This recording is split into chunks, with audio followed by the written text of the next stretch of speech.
Hapon pong muli sa inyong lahat at welcome po sa ating talakayan sa Usapang KKK. Ang inyong pong lingkod si Dr. Irene Lim ang magbibigay na naman po sa inyo ng panibagong kaalaman. Always remember that knowledge is power. Tas ang may kaalaman. And when you lose your health, you will lose everything. Ang atin pong tatalakayin sa hapong ito tungkol po sa why Filipinos delay consultation.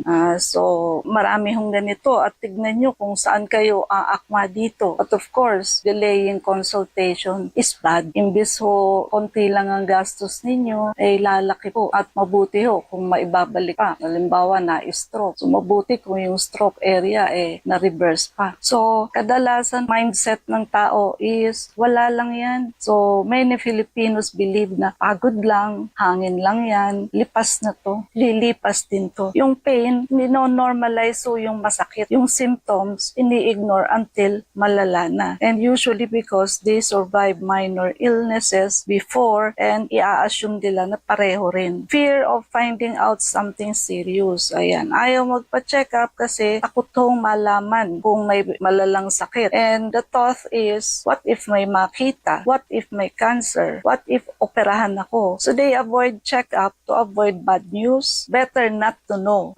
Coping mechanism. And financial worry. Marami ho ang iniisip ang check-up ay equal sa expensive tests, expensive medicine, long-term treatment. Kaya ang mindset ho, wala akong budget for sakit. They only consult kapag emergency na, which ironically becomes even more expensive. Another mindset of Pinoy, tiis-tiis muna culture. So, Filipinos value hard work, responsibility, being strong for the family. So, they keep working despite the symptoms, believing that rest o pagpapahinga or consultation is a luxury. Another is sobrang trust ho sa mga home remedies. Siyempre, ang mga home remedies po, hindi ho yan ganun kakalakas. Kumbaga, temporary cure lang po yan. No? Common lines, lagyan mo lang ng pahilot ka na lang, luya at kalamansi lang yan. Wherein ang herbal solution are not wrong, but they become harmful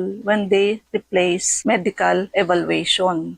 Another is fear of judgment. Some avoid doctors because they are embarrassed about lifestyle. Nahihiya ho silang malaman na sila ay chain smoker, umiinom ng alak. They are afraid mapapagalitan sila ng doktor and they feel shy discussing the personal issues. And another is long waiting times and poor hospital experience. Marami ho kasi ang napobya na sa poor hospital experience. Sa government hospital, ayan ho, napakahaba ng pila. Sa private clinic naman ho, napaka-expensive. These two extremities create a barrier for early consultation. Another is information overload. Ang pasyente ho, read Facebook, so nagti-TikTok, nag-YouTube, and feel they already know problem. Marami hong ganito.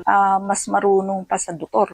Akala nila alam na ho lahat. Tuloy, hindi ho maka-accept ng new information. Why? Punong-puno na ho yung brain nila ng mga nag-grab nilang info from social media. No? So they feel that they already know the problem, they know the home treatment, and know what to buy. But most of these sources are inaccurate. Naglilid ho yan sa self-diagnosis and self-medication, which is harmful. Filipinos often believe na wala naman akong nararamdaman, so okay ako. Normal pa naman ako kahapon, so okay lang yan. And they don't realize many dangerous conditions such as hypertension, diabetes, aneurysm, cancer, walking pneumonia are silent, especially walking pneumonia. It is tricky ho, very tricky yan. Okay ka kahapon, kinabukasan naghihingalo ka sa paghinga. At meron din hong mga Pinoy na dinidelay ang consultation because of cultural survivor mentality. Nakikita nila sa paglaki nila na ang kanilang mga magulang are working even when they are sick. Yung mga grandparents nila nagsa-self-medicate and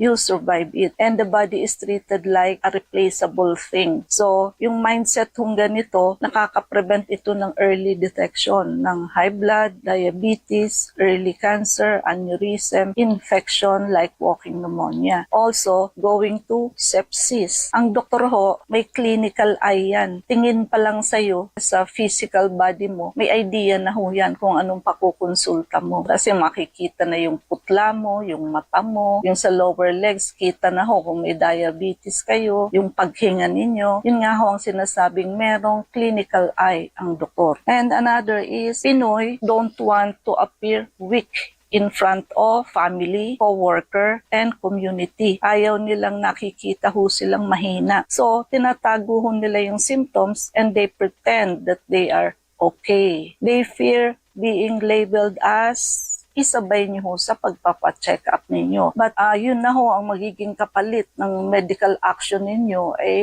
bad ho yun. Kasi madidelay ho ang diagnosis, madidelay din ho ang treatment. The mindset becomes, si Lord na ang bahala. Miracle na lang, hindi ako pababayaan ng Diyos. This is comforting, but is also dangerous. Also, yung fear of being a financial burden. So, ang mga Pinoy ho, worry more about the effects on the family finances than the illness itself. So lalo na nga ho kung breadwinner, iniisip nila paano dadalhin ito ng pamilya nila, no? So, ayaw kong maging gastos, ayaw kong maging pabigat sa inyo. Paano pag may na-diagnose? Pambayad ko sana ito sa school ng anak ko. So, they hide symptoms until it's too late. Yung pagpunta nyo sa emergency room, pag nilagyan kayo ng name tag, that is already 3,000. No? Kahit lumabas ho kayo, hindi kayo na-check up, walang ginawa sa inyo, 3,000 na ho yan. No? At yun na nga ho, yung over-reliance sa over-the-counter medication. So, yung self-medication ho is ninonormalize ng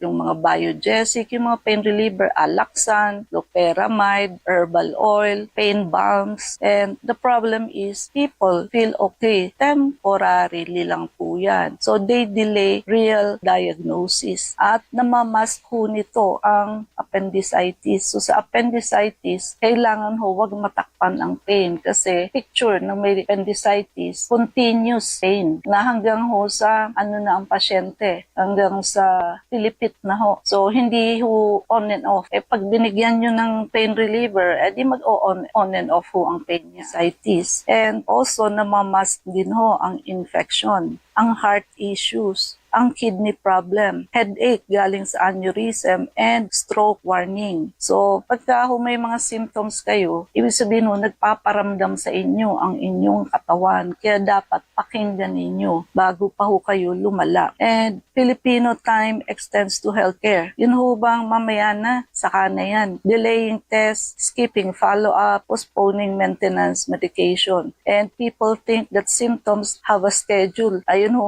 tulad ng patingin ako after ng event pag may pera na, pag wala nang ginagawa. But ang medical emergency ho, do not follow Filipino time. Tandaan nyo ho yan. And ito ho, maraming ganito. Denial as a coping mechanism. Very, very common ho ito. So ito ho ay psychological self-protection. They feel na knowing the truth might break them mentally. Also, social media misinformation tulad ho sa TikTok and Facebook, they are full of wrong diagnosis, fake supplement, misleading treatment, and anti-doctor content. And people feel empowered to diagnose themselves, which leads to false confidence. Kakaroon kayo ng confidence pero mali naman ho. Wrong treatment and delayed professional care. Another is lack of trust in the healthcare system. And ang doktor ho may sinumpaan ho yan pagka-graduate na sila ay manggagamot. At private clinics are too costly. Pag nagpunta naman ho kayo sa government, bukod sa madumi, ay napaka-slow ho sa dami ng pasyente. And this leads avoiding check-up unless near collapse ng patient. Classic Filipino trait, unahin ko muna anak ko, si mama muna, yung tuition fee muna, and yung self-care ho becomes last priority. Pero habang paulit-ulit ho ang sakit ng ulo, paninikip ng dibdib, panghihina,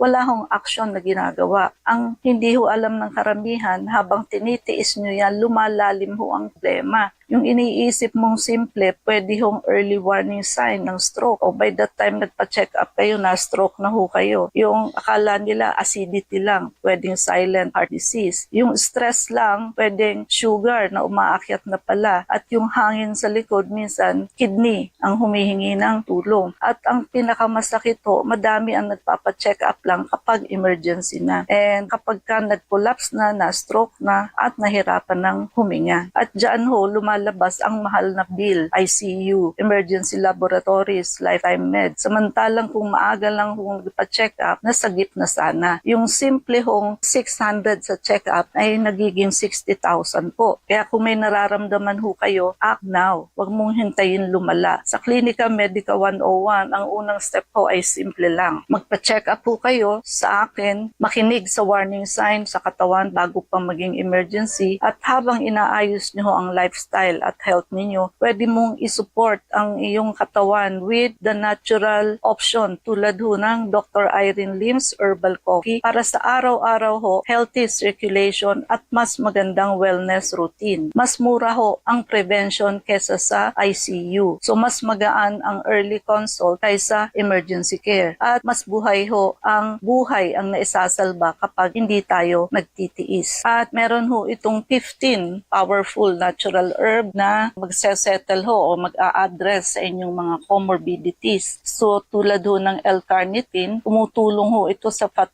metabolism, pampagaan ho ng katawan. Ang Garcinia cambogia, appetite control, so weight regulation, mga gustong pumayat. Ang ginkgo biloba at gotu kola at grapeseed, nakakasupport ho yan sa magandang circulation and blood flow. Ang moringa, turmeric, and mangosteen, natural anti-inflammatory ho yan and antioxidant. Ganoderma and green tea for immune and energy balance. At actually, marami pa hong iba. So every cup ng Dr. Irene Lim's Herbal Coffee helps you or helps your body circulate better, fight inflammation, manage stress, support heart and vessel health, keep energy strong, and reduce your daily risk factor. And habang ini-improve mo ang everyday health mo, magpa-check up pa rin ho. Yan ang step 1 sa Klinika Medica 101. Pero at least with the herbal coffee, may ginagawa na ho kayo today para hindi lumala bukas. At yung atin hong pinakahihintay na libro, Unveiling the Truth of Diabetes, released na po. So it is available in the clinic.